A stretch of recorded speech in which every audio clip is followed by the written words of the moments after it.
நிறைய பேர் என்கிட்ட என்ன கேட்குறாங்கன்னா, பிங்கி வளர்ந்துருச்சு தானே, இன்னும் எதுக்கு நீங்கள் தடுப்பூசி போடுறீங்க அப்படின்னு சொல்லி கேட்குறாங்கங்க. ஆனால் கண்டிப்பாக அதுங்க ஆயுசு இருக்கிற வரைக்கும் நம்ம தடுப்பூசி போடுறது ரொம்ப நல்லதுங்க. தடுப்பூசி போட்டால் நோய் எதுவுமே அவ்வளோ சீக்கிரத்தில் அவங்களுக்கு பரவாது.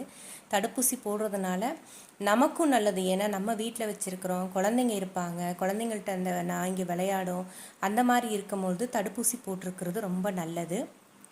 வயசு எவ்வளோ வயசு ஆனாலும் தடுப்பூசி போடுறது ரொம்ப நல்லதுங்க. வருஷத்துக்கு ஒரு தடவை தானே நம்ம போடுறோம், அதனால் கண்டிப்பாக போடணும்.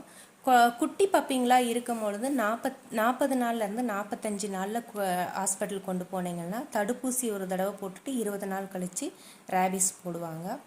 பப்பிங்க பெருசாயிருச்சு, டாக் பெருசாயிருச்சு அப்படின்னாக்கா வருஷத்துக்கு ஒரு தடவை தடுப்பூசி ரேபிஸ் பிங்கிக்கு ஒரே தடவை நாங்கள் போட்டுருவோம். வருஷத்துக்கு ஒரு தடவை கட்டாயம் தடுப்பூசி போடணுங்க. அப்போ அதுங்களுக்கும் நல்லது, நமக்கும் நல்லது.